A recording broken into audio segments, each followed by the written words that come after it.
Assalamualaikum warahmatullahi wabarakatuh. Selamat siang, salam sejahtera bagi kita semua. Terima kasih kepada mahasiswa KIK angkatan 25 untuk mata kuliah perbandingan hukum pada pertemuan kedua. Pada minggu lalu saya telah menjelaskan apa itu hukum, bagaimana hukum kepolisian, dan kemudian bagaimana hukum kepolisian di negara-negara lain. Dan pertemuan kedua ini saya akan mencoba menjelaskan mengenai hubungan Polri dengan negara atau badan atau lembaga internasional terkait kerjasama untuk membahas kepolisian. Dasar hukum dari adanya kerjasama ini adalah SK Keputusan Perdana Menteri RI nomor 245 PM/1954 tanggal 5 Oktober 19 di mana jawatan kepolisian negara ditunjuk dan ditetapkan sebagai Biro Pusat Nasional Indonesia atau National Central Bureau Indonesia, mewakili pemerintah Republik Indonesia di dalam organisasi International Police. DKN berubah menjadi International Police sejak 1978. Tugas International Police atau Interpol itu menjalin hubungan kerjasama dengan berbagai negara atau badan atau lembaga-lembaga internasional sesuai tujuan organisasi Central Police Organization atau ICPO. Anggaran dasar ICPO pada pasal 2 menyebutkan 1. Menjalin dan memajukan kerjasama antar negara dalam hal ini dalam batas-batas hukum negara masing-masing dengan semangat HAM. Kemudian mendirikan dan mengembangkan badan secara efektif akan membantu dalam bidang pencegahan dan pemberantasan kejahatan transnasional. Kemudian Interpol Indonesia itu dikepalai oleh Kapolri. Kapolri menjadi kepala NCB atau Head National Central Bureau. Indonesia menyelenggarakan tugas kewajiban sebagai National Central Bureau dan Service Correspondent, termasuk pembinaan saluran komunikasi Interpol, mewakili pemerintah dalam hubungan dengan ICPO. Kapolri mewakili pemerintah Indonesia dalam kegiatan usaha, pencegahan, dan pemberantasan kejahatan transnasional sekaligus sebagai koordinatif fungsional. Di dalam struktur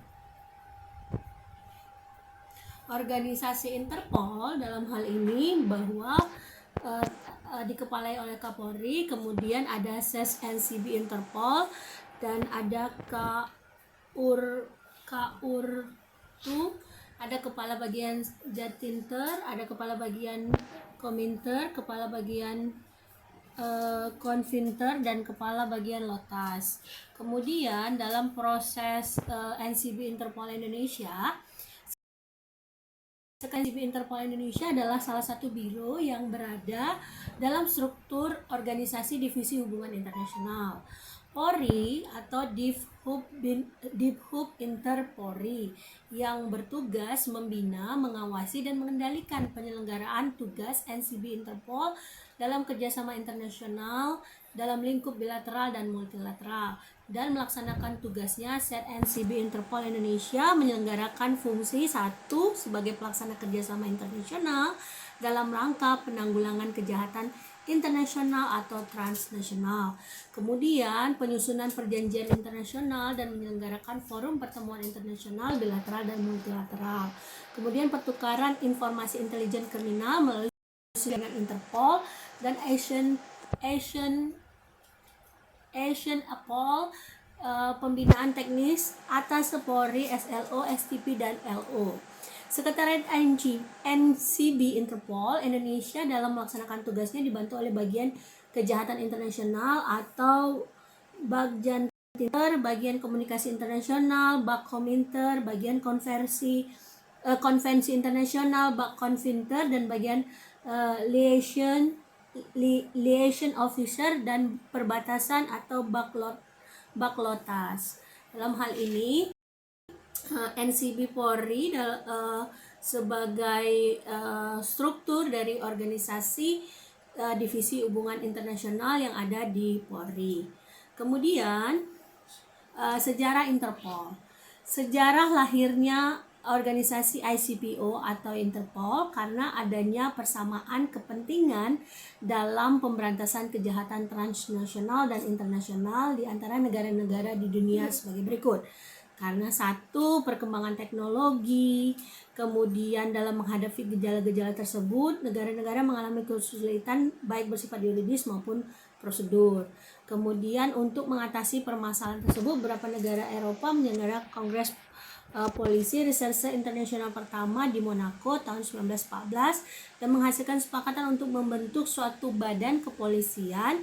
Di Kongres kedua Wina 1923 telah disahkan suatu organisasi kepolisian internasional yang disebut International Criminal Police Commission atau ICPC, dan Wina ditetapkan sebagai markas besar. Pada tahun 1956, nama ICPC berubah menjadi International Criminal atau yang dikenal dengan ICPO, dengan menggunakan kata sandi Interpol dan juga sekaligus digunakan sebagai alamat telegrafis dalam pertukaran informasi dan komunikasi antar negara anggota. Pada tahun 1984, markas besar ICPO Interpol itu dipindahkan ke Wina ke Lyon, Prancis. Jadi markas besar untuk International Police ada di Prancis.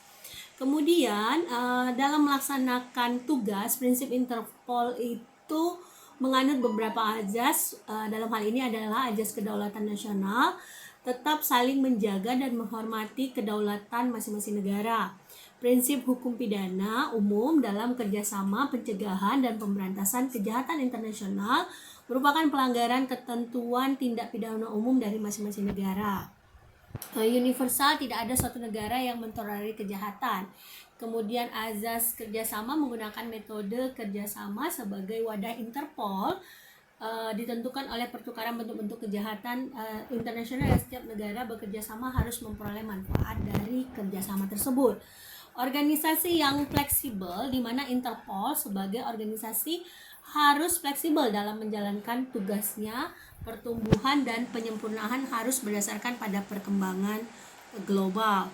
Kemudian apa saja sih kejahatan transnasional yang menjadi kerjasama di berbagai negara, khususnya Interpol, yakni kerjasama terorisme, kerjasama narkoba, bagaimana memberantas perdagangan orang, kerjasama bagaimana kejahatan di laut, pencucian uang, penyeludupan senjata, kejahatan dunia maya, dan kejahatan ekonomi. Dalam perkembangan kerjasama ini, khususnya di Indonesia, di kerjasama internasional atau pada pemberantasan kejahatan terorisme itu tahun 1999 Federal Bureau of Investigation atau FBI itu lembaga penegak hukum Amerika Serikat yang tergabung dalam Joint Terrorism Task Force telah melakukan investigasi terhadap orang-orang maupun organisasi yang menyediakan peralatan bagi kelompok Liberation Tiger of Tamil Elam. Jadi waktu itu kondisinya antara Indonesia dengan Interpol FBI di Washington pada tanggal 25 Agustus 2006, di mana menginformasikan kepada imigrasi tentang permintaan bantuan pelacakan terhadap Pater Pan Tafaraza. Dengan informasi tersebut, pada tanggal 4 Januari 2007, imigrasi Bandara Soekarno-Hatta berhasil menangkap Partepan Tafaraja yang selanjutnya diserahkan kepada tim penyidik Densus 88 Barreskrim Polri didampingi petugas NCB Interpol Indonesia untuk dilakukan pemeriksaan lebih lanjut guna mengungkap kemungkinan tersangka memiliki jaringan perdagangan gelap senjata api atau terlibat tindak pidana lainnya di Indonesia. Kemudian pada proses tersebut kemudian adanya penangkapan, ya kan, karena belum adanya perjanjian ekstradisi antara Indonesia dengan Amerika Serikat, maka untuk penyerahan tersangka dari Indonesia ke Amerika Serikat telah dilakukan koordinasi antar NCB Interpol Indonesia dengan Interpol Washington maupun perwakilan FBI di Jakarta tentang teknis penyerahan tersangka dengan dua alternatif. Alternatif pertamanya, bagaimana pemerintah Amerika Serikat meminta pemerintah Sri Lanka untuk membuat surat ke pemerintah Indonesia tembusan Kapolri agar penyerahan tersangka langsung ke pemerintah Amerika Serikat melalui perwakilan di FBI di Jakarta. Kemudian pemerintah Amerika Serikat bekerja sama dengan pemerintah Sri Lanka agar pihak kedutaan Sri Lanka di Jakarta bersedia menerima tersangka menyerahkan ke pemerintah Amerika Serikat melalui perwakilan FBI di Jakarta. Jadi proses penangkapan tersebut dan proses penyerahan tersangka dari Indonesia ke Amerika Serikat dengan upaya adanya kerjasama antara